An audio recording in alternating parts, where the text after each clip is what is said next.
You are listening to a free version of the Majority Report with Sam Steeder. To support the show and get another 15 minutes of daily program, go to majority.fm, please. The Majority Report with Sam Steeder. It is Wednesday, May 3rd, 2017. My name is Sam Steeder. This is the four-time award-winning Majority Report. We are broadcasting live, steps from the industrially ravaged Gowanus Canal in the heartland of America, downtown Brooklyn, USA. On the program today, economics and business writer for The Week, Jeff Spross. On the job guarantee. Also on the program, Republicans realizing Nancy Pelosi rolled them on the budget. And they can't seem to do anything about it. Meanwhile, Republicans also desperately trying to pass anything on replace and repeal before they go on vacation on Friday. These guys take more vacation than I do. I hate Nancy Pelosi so much. I hate her. She is the devil bitch antichrist. I hate her. Democrats and the left winning at small ball. Signs of a potential tsunami? Then surprise, Trump was pissed that someone had released pictures comparing his inauguration crowd to President Obama's. We will find you. And ladies and gentlemen, this is sort of tough to talk about, but a new book reveals that Ivanka Trump had to give up massages during the campaign. Sacrifice. Yeah. Actually, why? Well, we'll get to that later. Come Come on, I'm trying to get through this, and it's choking me up a little bit. Sorry. Meanwhile, it appears Gorka may not be gone. And an update on that story that David Dayen had for us, I guess a week or two ago, on the pharmacy benefit managers. And lastly, a Dallas cop fired. Charges we don't know yet after killing a teen in a car, being rowdy and leaving a party. Unbelievable. All that and more on today's program, ladies and gentlemen. Let's get. I just want to do this. There's a story I teased yesterday and didn't get to it, but it is apropos of what we are, what we're discussing today. Because as much as we are seeing, small signs of electoral success by Democrats in small races around the country. In Lincoln, Nebraska, I think last night or 2 nights ago, they flipped the city council.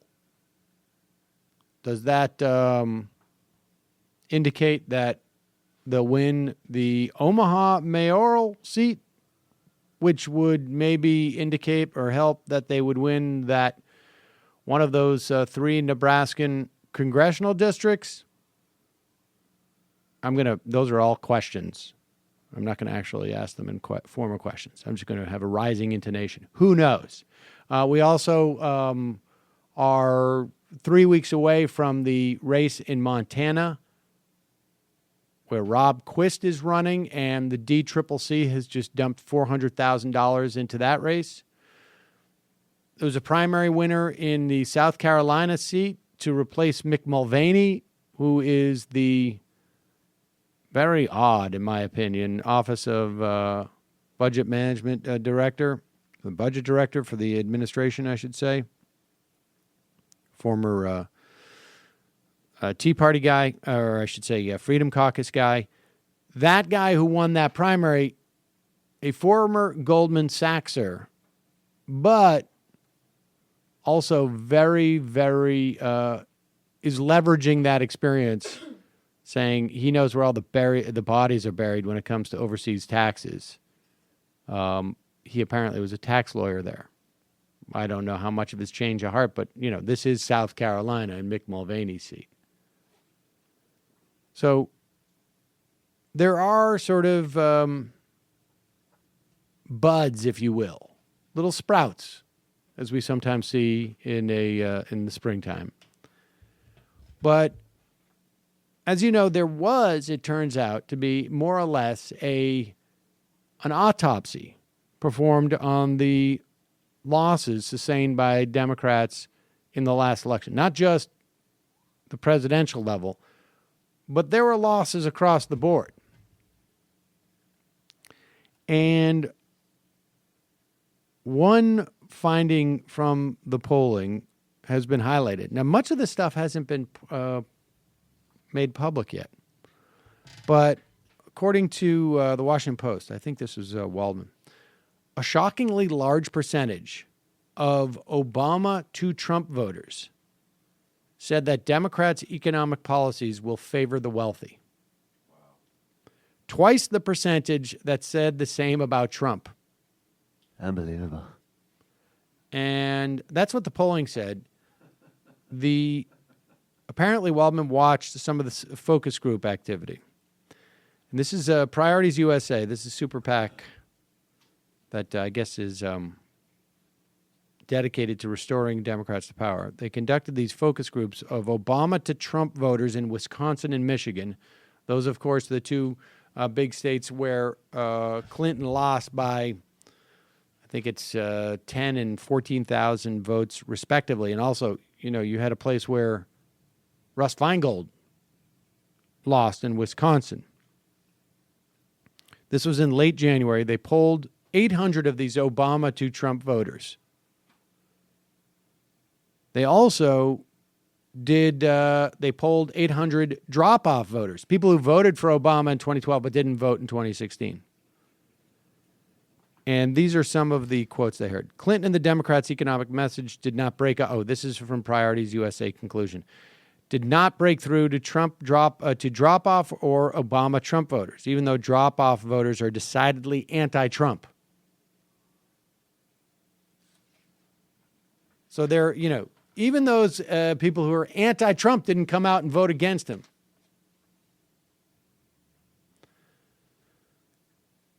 %50 of Obama to Trump voters said their incomes are falling behind the cost of living. Another 31% said their incomes are merely keeping pace with the cost of living. A sizable chunk of Obama to Trump voters, 30%, said their vote for Trump was more of a vote against Clinton than a vote for Trump. These are Obama voters 4 years earlier. 42% of Obama to Trump voters said congressional Democrats' economic policies will favor the wealthy. 42%. 21% of them said the same thing about Trump. Only 40% say that about congressional Republicans. For whatever reason, these people were not getting a moderately accurate picture, right? I mean, it may be true that Democratic economic policies will favor the wealthy, but it is definitively more true of the Republicans. A total of 77% of Obama-Trump voters said Trump policies will favor some mix of all other classes, middle class, poor, all equally, while a total of 58% said that about congressional Democrats.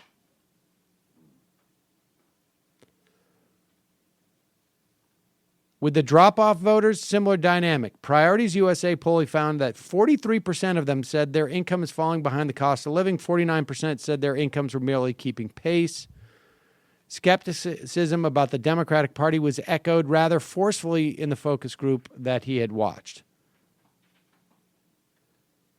Obama to Trump voters were asked what Democrats stand for today and gave answers such as these: the 1%, the status quo,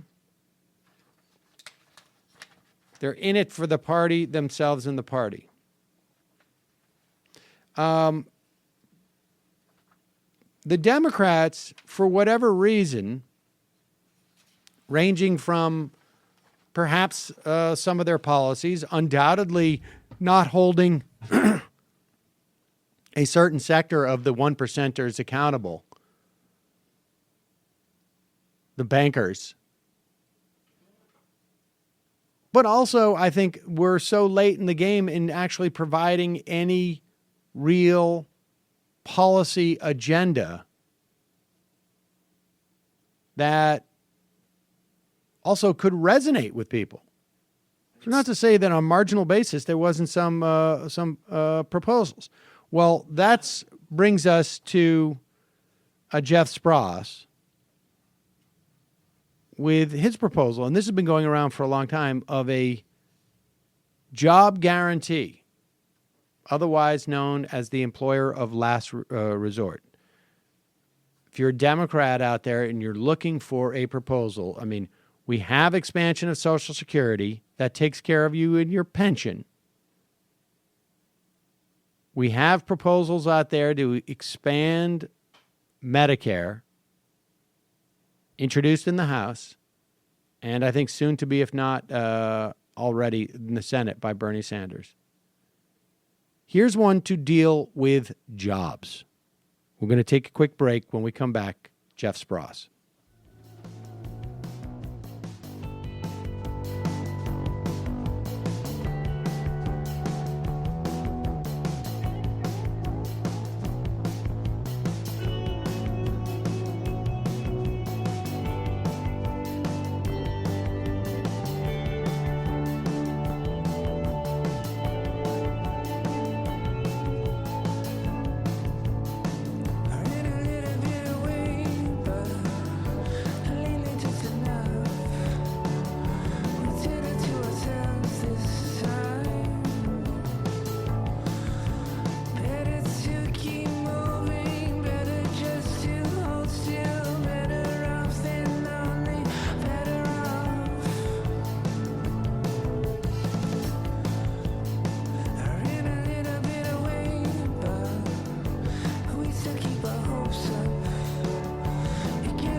We are back. Sam Seder on the Majority Report on the phone. It is a pleasure to welcome to the program Jeff Spross. He is the economics and business writer for The Week, and his latest, You're Hired, in the journal. Where was the piece in, Jeff? It's in a quarterly magazine called Democracy Journal, which Right. is like it comes out 4 times a year, and it's kind of this magazine that just tries to pitch big ideas for like how to reform American society.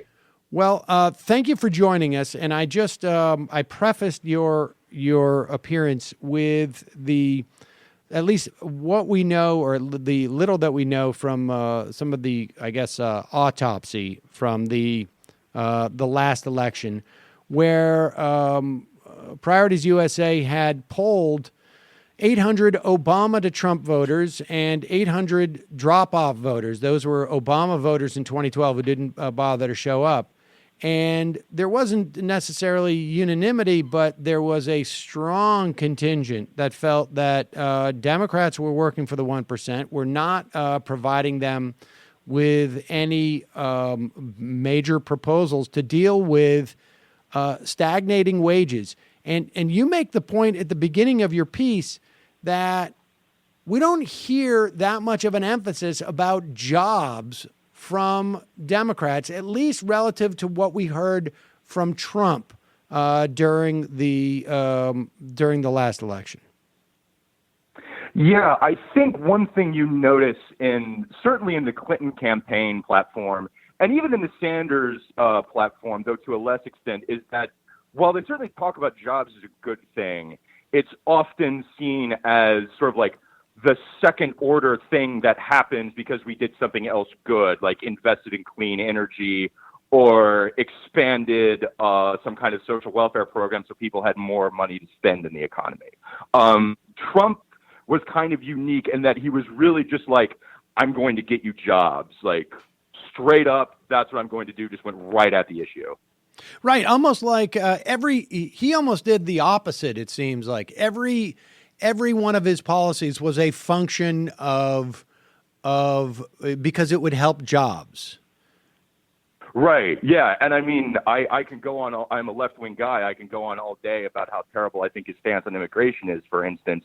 But like the fact, the narrative that immigration, like other people coming to the country, makes it harder for people here to get jobs, which like I can also go on about like the economic problems with that. But that's clearly a narrative to some extent about jobs. He's saying like, we need to do this. We need the border wall to protect Americans economically here. I mean, he also characterizes this in terms of crime and sort of thing, but economics is also clearly part of the picture. Yes, indeed, and just trade more generally, I guess. But all right, let's just. Why would we need something like the job guarantee or employer of last resort, as you call it? Okay. Actually, to start off, should I explain to your audience what it is, or please? Yeah, do. Are they already up to date? Do. Okay, so I think the easiest way to explain the job guarantee is like during the Obamacare debate, there was the idea of the public option for health insurance, right? It was a package of insurance that would be provided by the government. You didn't have to take it, but it was always there for you if you wanted. And the job guarantee is basically a public option for employment. If you want a job, you don't have to get a job with the job guarantee program. But if you do want it, it's there for you, and they will find something useful to do for you to do in your community, and they will pay you a living wage and give you like health benefits and quite possibly some kind of retirement benefits like in exchange. Well, first off, have we had anything like this in the past? Because it's the WPA, the Work Progress Administration, which I guess was basically from, I don't know, mid-30s until maybe just after the war, 40 or before the war ended, for about 5 or 6 years during the mid-30s. Where does that rate? Is that the closest we've had to something like that in this country? That's probably the closest we've had. We've had several other projects like through the 70s and 80s where we provided this kind of public employment opportunity for young people, that sort of thing. But the Works Progress Administration and several other programs during the New Deal were probably the most ambitious and the longest lasting. They didn't employ everybody, but they employed everybody who needed a job. But they employed a lot of them. And for the time they existed, I mean, you can see like a really clear and dramatic effect on unemployment numbers they clearly like really aided in the recovery from the Great Depression. So, I mean, let's go into the specifics of what of how this would work. What kind of job? Where would the jobs come from? So there are several economists who have sort of like been working on this idea for a while. One of them is Pavlina Cherneva, who works at the Levy Institute, among other places. But one of the things she points out is that if you look at like civic organizations around the country, we're talking like, people who do community beautification, people who work on cleaning up public parks, ecological reclamation, refurbishing old buildings, all this sort of stuff. Like these needs are usually present in just about every community. And for the most part, they're helped out by volunteer work and they're perpetually understaffed. And so the idea is that like if you had a government agency that had like, there'd be a federal part that like provides like some overall guidelines and the funding, but then you'd have like community branches that would go out and talk to the community and say, like, what projects are you guys trying to do that you clearly feel would be helpful and valuable for your community that you just can't find the people to do? And the case Cherneva in particular makes that like there's there's just an enormous amount of that. And a lot of times people worry, like, we just can't employ everybody in the economy. And to a large extent, that's kind of a failure of imagination. It's like, let's try this and see how much useful stuff we could actually find. Well, I mean, give me a sense of like what that would look like in different communities. I mean, those jobs. So, I mean, I guess it's like it's a little bit easier for me to have a concept of it in New York, right? I mean, just because there seems to be such a staffing need, and you, in many respects, have so much infrastructure that already exists. One can imagine what those would be. Although I would love to hear some examples of jobs there. But what if you're in a small town or a city of 50,000 people, let's say? Well, I mean, I think you could, in a small town, you could imagine, first off, like road fixtures, like repairing. I mean, even there's local infrastructure. There might be water pipe issues, electrical access, internet access, particularly in rural communities, is a big thing. So expanding all of those could be things you could hire people for. Again, like soil conservation is a big issue in agricultural communities. I mean, I could imagine just like repairing fences for all the different ranches around, like just outside the town, that kind of thing. Okay, and in a bigger city? In a bigger city, I mean, I'd say like you could have like recycling, city beautification, building refurbishment, again, like all the physical infrastructure stuff. And then there's a human care aspect to this as well, in terms of like, do people in the community need childcare? There was a project in Argentina that lasted 6 to 10 years back in 2000 to deal with a big recession in that country, and it was kind of like, it wasn't a full-blown job guarantee, but it was sort of like a stingy version. And one thing that like a lot of people, and these were a lot of like rural communities that were impoverished. I mean, like, some people would start like a local shop selling baked goods or sewing clothes, but then like some of the people hired for the shop would be providing childcare for all the other people who were working at the shop, and they too were like employed through the job guarantee.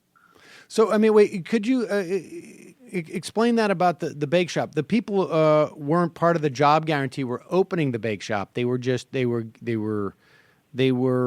being I guess the city was just providing resources to support it through the job guarantee.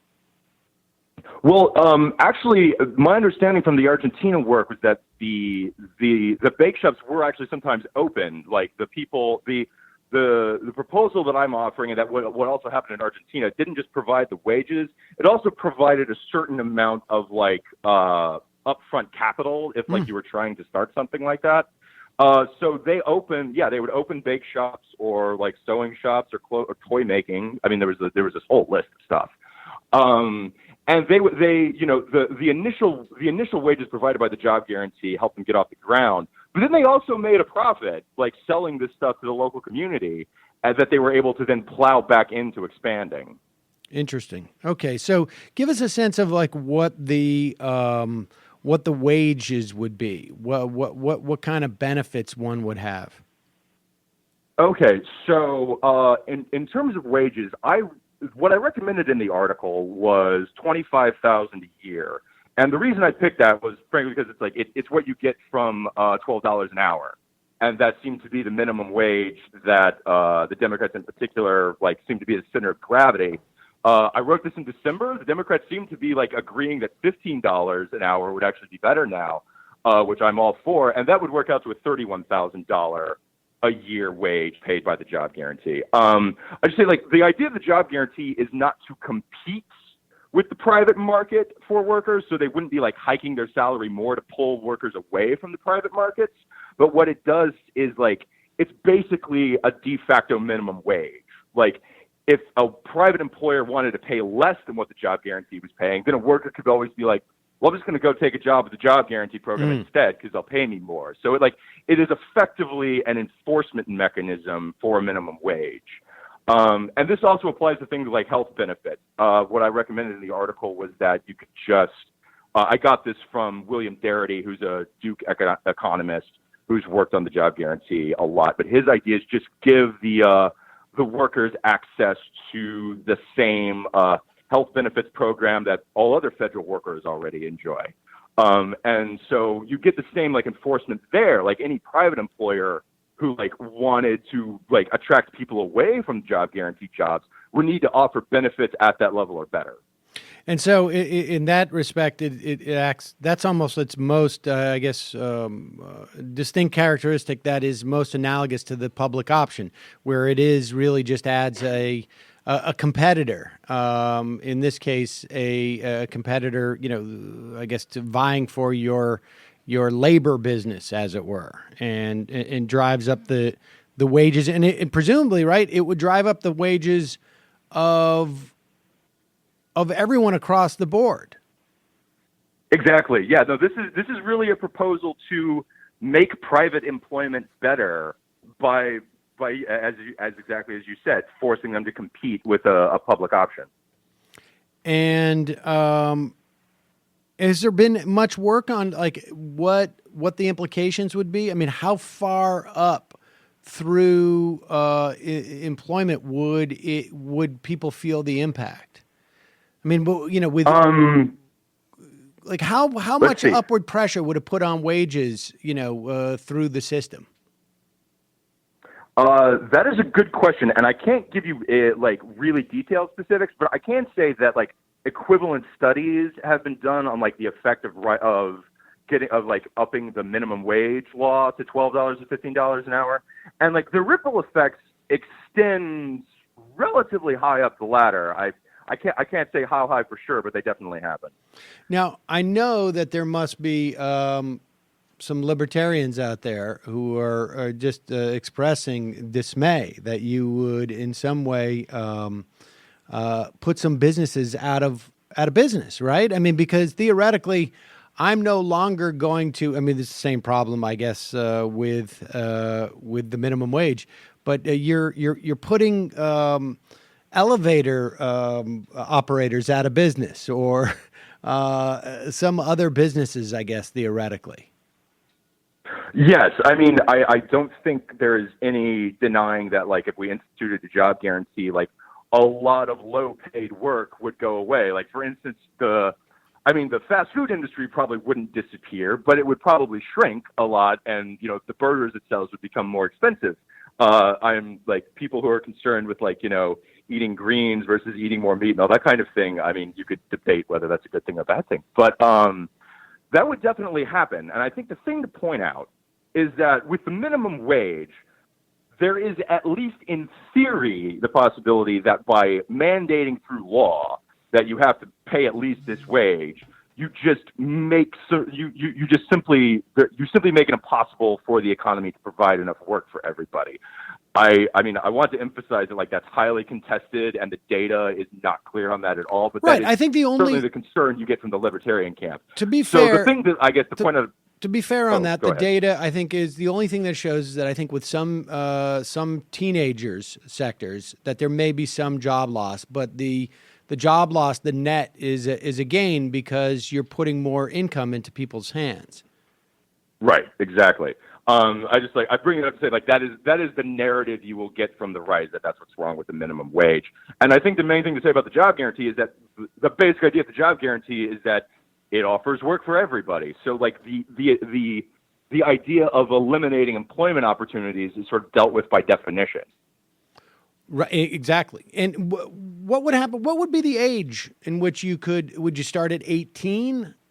Would we create some type of underclass of teenage workers who are the only ones who you could hire for less than $15 or something, or interested in work for less than $15?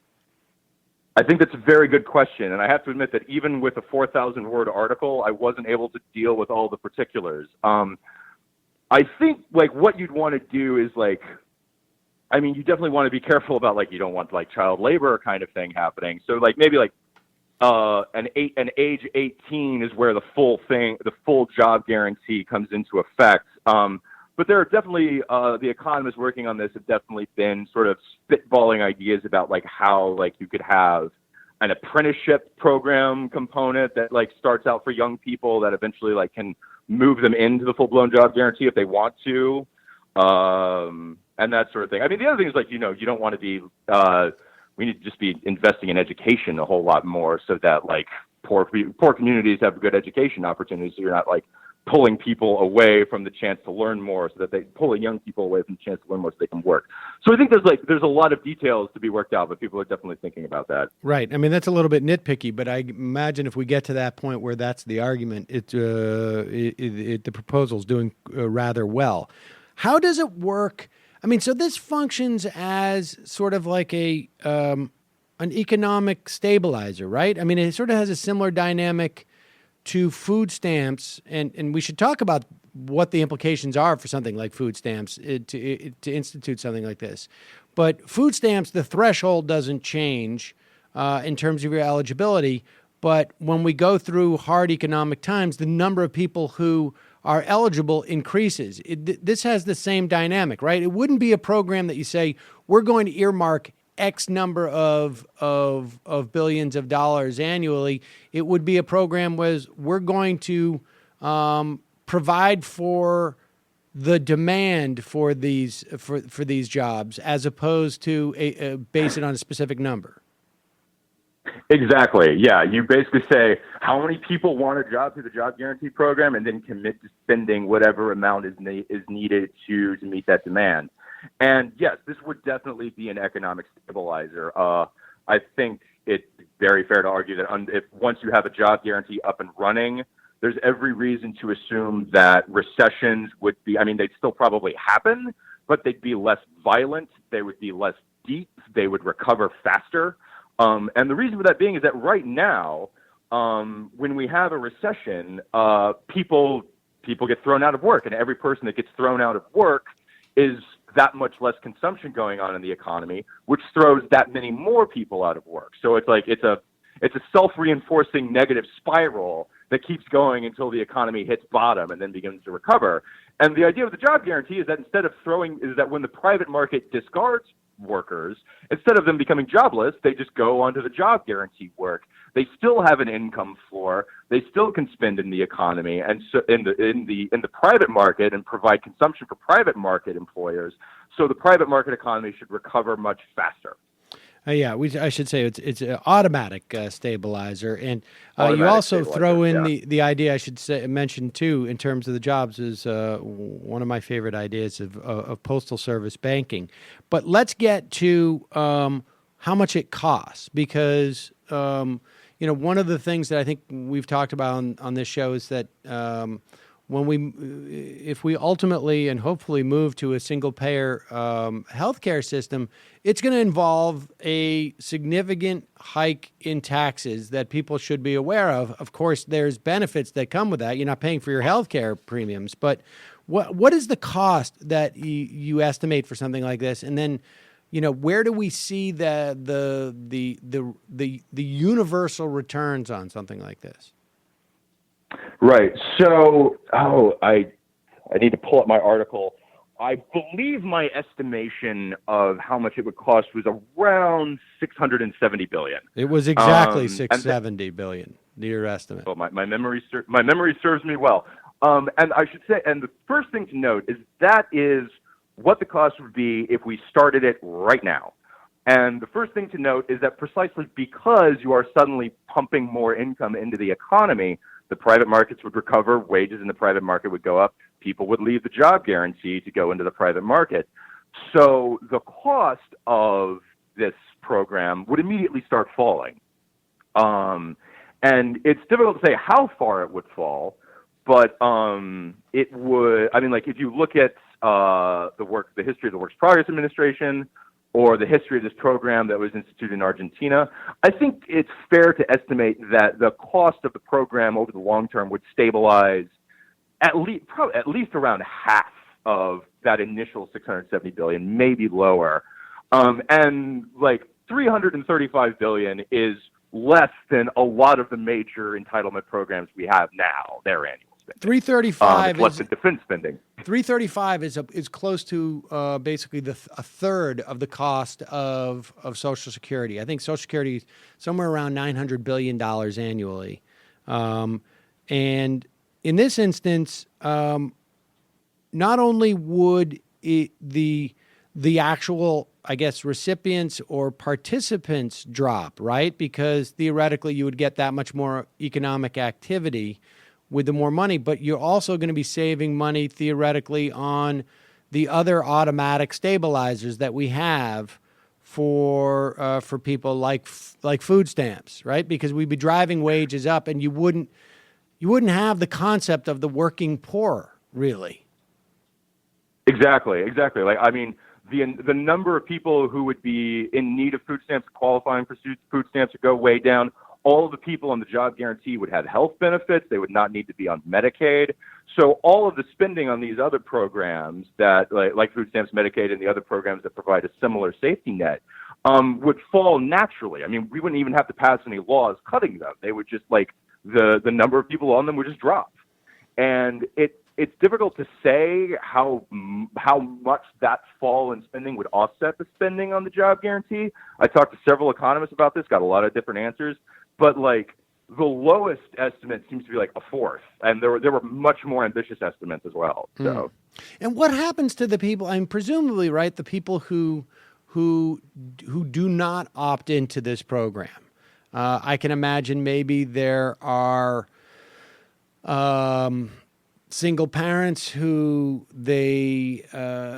who are living in poverty and they don't have the ability to provide for childcare for their kids. Maybe $15 an hour in their specific region. And I should also add, you do introduce the idea that in certain regions and localities, you may raise the minimum wage based on the cost of living there.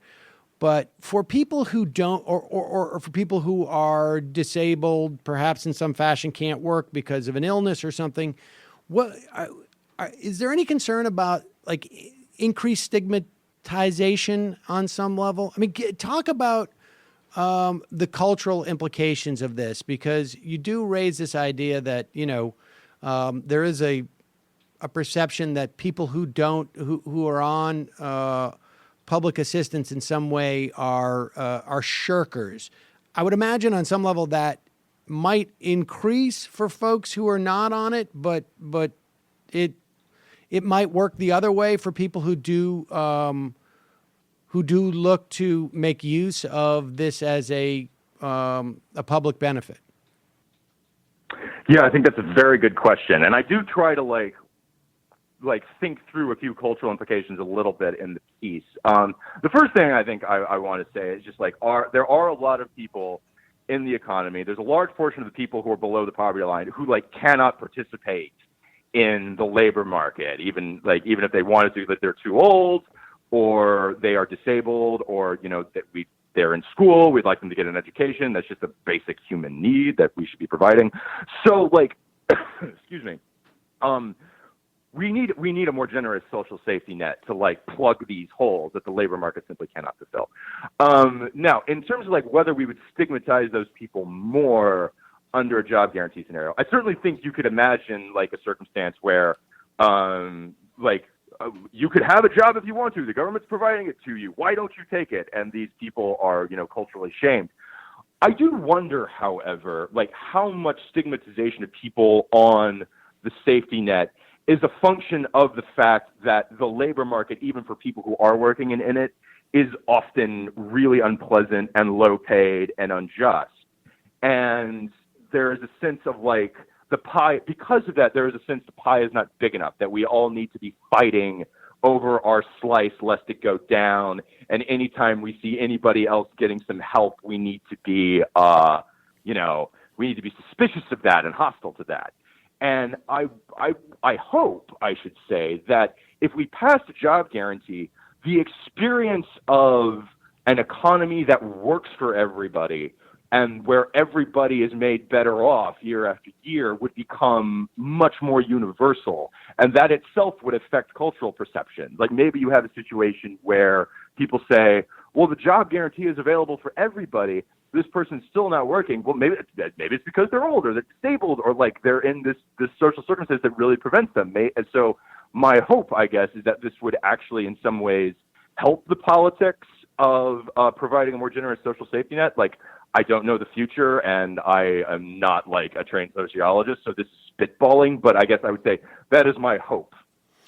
What makes this better than the UBI, which is the universal basic income, where basically the government, the idea behind the UBI, I think as our audience is familiar with, is that the government would basically provide everybody with a stipend as a baseline, and so that people would have money. And how is it better? Does it complement it? What's its relationship to it? So there's this thing that's developed where like fans of the job guarantee and fans of the UBI tend to view each other sometimes as rivals, which like I am not into that. I am not a fan. I like the UBI. I do think overall the job guarantee is like the project we should prioritize. And I would say that for a few different reasons. First off, just in terms of practical politics, the price tag for like a UBI that would really worth its salt would be enormous, like at least twice, probably maybe 3 times the tag of the job guarantee at its largest. I also think there's the question of social norms, just like the fact that we view work as important as like a kind of good for like the social fabric and for individuals in and of themselves. And I know that like some UBI advocates like actually want to break apart the idea of receiving income for work, and I am not unsympathetic to that cause. But I think it's like there's a practical political aspect that needs to be dealt with. The other thing I think I would say is that even if you institute a UBI, I think it would have several good effects on the labor market in that it gives workers an exit, so they also get more bargaining power for over wages and benefits and that sort of thing. The same bargaining power as the job guarantee would give workers, they would also get with the UBI somewhat. So I think it would definitely help. But one thing that I think is worth pointing out is that like even with the UBI, you still have to deal with the tax system, and particularly the Federal Reserve and its tendency to like get freaked out about inflation, jack up interest rates, and hold down economic growth. So the one thing I think is particularly great about the job guarantee is it really works towards making labor markets permanently tight. Like that is just intrinsic to what it does. And the UBI could do that, but how taxes and how interest rates would interact with the UBI would have serious consequences. So I think the job guarantee, in terms of like the goal of permanently tightening labor markets, is more self-contained. Yeah, I mean, expand on that, the relationship between the Fed and the labor markets. And I mean, I think you're touching on that as you talk about why a job guarantee is a little more effective in sort of insulating workers from the Fed's confusion about their mandate. I mean, I guess I'm editorializing there, but talk about that. Like, what normally happens because in this instance of the job guarantee, right? I guess the full employment, which we perceive as full employment, would drop substantially to 2% unemployment or something like that. I'm just throwing that out there.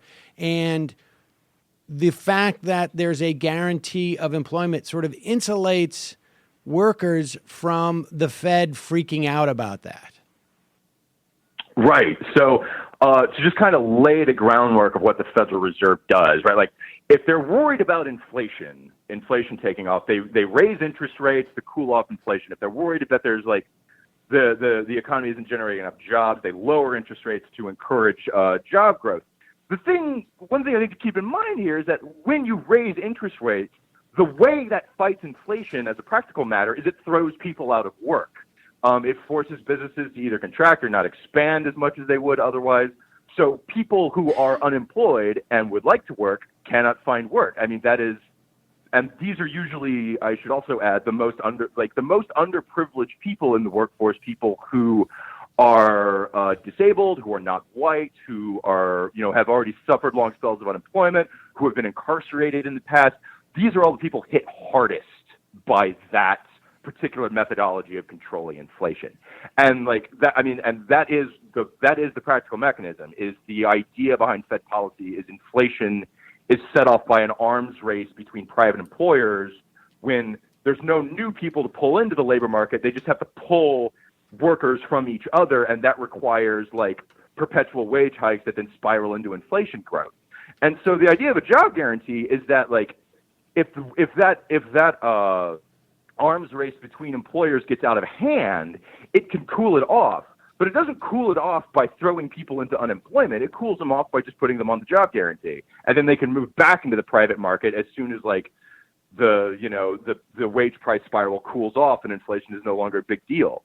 So the most ambitious economists promoting the job guarantee actually suggest that we could fundamentally change the Federal Reserve's mandate to like control inflation or promote employment by jacking interest rates up and down.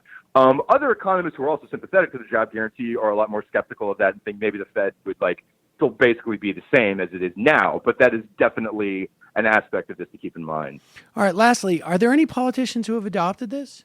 I mean, are there any national politician, anybody in Congress, anybody in the Senate? Is there any receptivity to it? I do not know of any national politicians who have advocated for this. I do know there are representatives, particularly in the House, John Conyers comes to mind, who have been fans of full employment for a long time. And I think this would be the kind of policy that they would be interested in. I mean, the Congressional Black Caucus has been very big on full employment for a long time. That is a goal that, like, the progressive left of the House has always been thinking about. And I don't know how far the job guarantee idea itself has percolated in those circles, but I think it clearly fits in with that like overall philosophy. In the event that modern monetary theory does not catch up to the popularity of this proposal, has anybody like sort of mapped out what the funding, where funding would come from? Would it be a payroll tax? Where would it come from? That is a good question, and I cannot give you an answer right off the top of my head.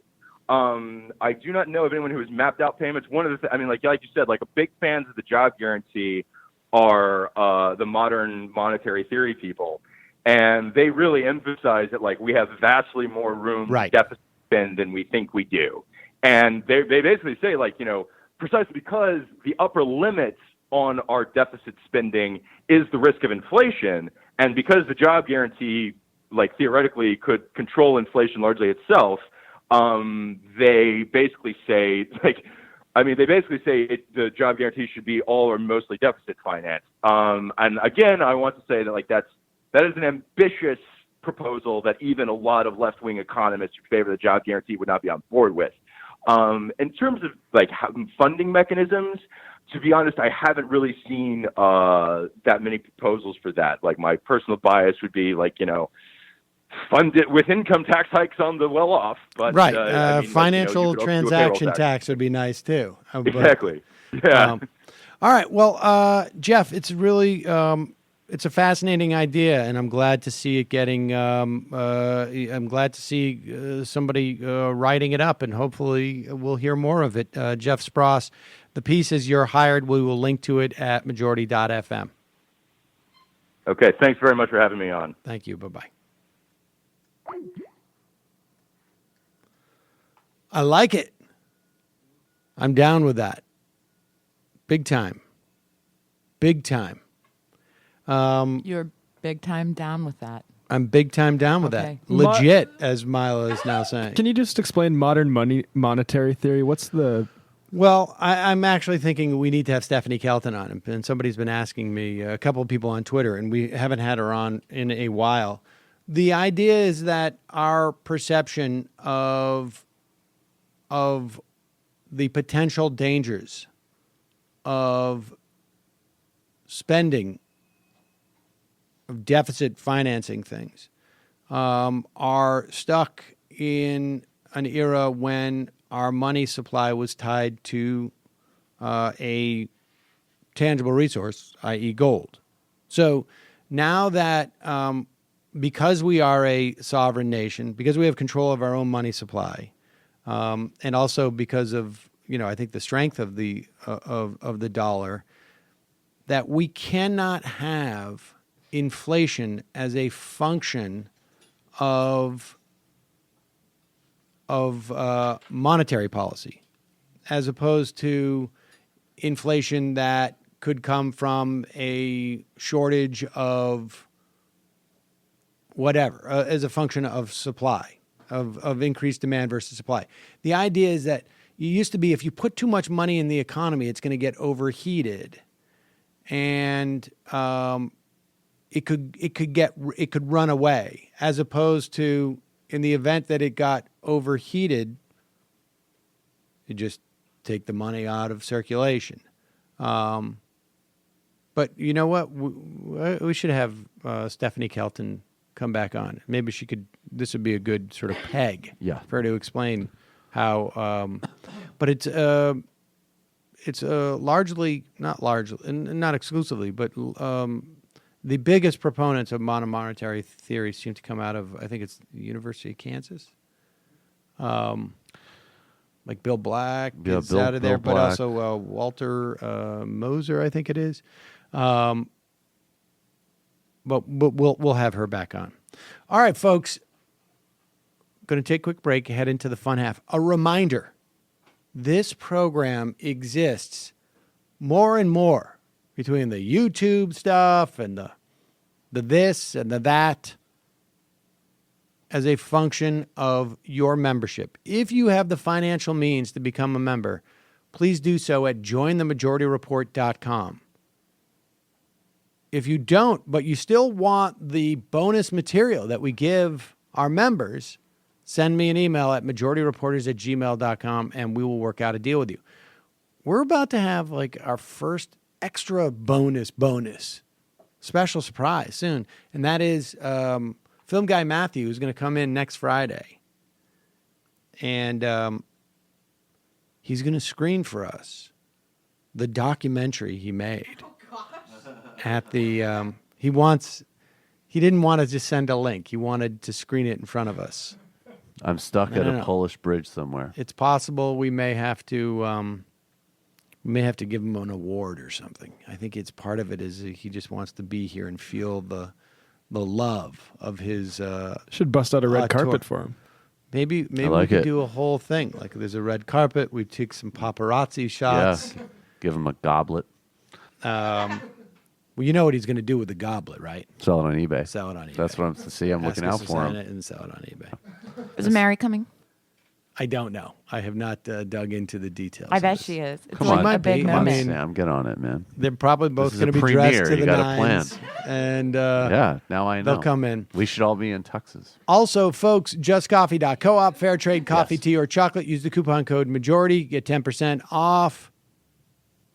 Also, if you buy crap through Amazon or jet.com, head over to Majority Report, kickback.com. Buy it through our links. We get a kickback. Not supposed to say what you do with those links in terms of putting them somewhere on your browser or anything like that, so I won't.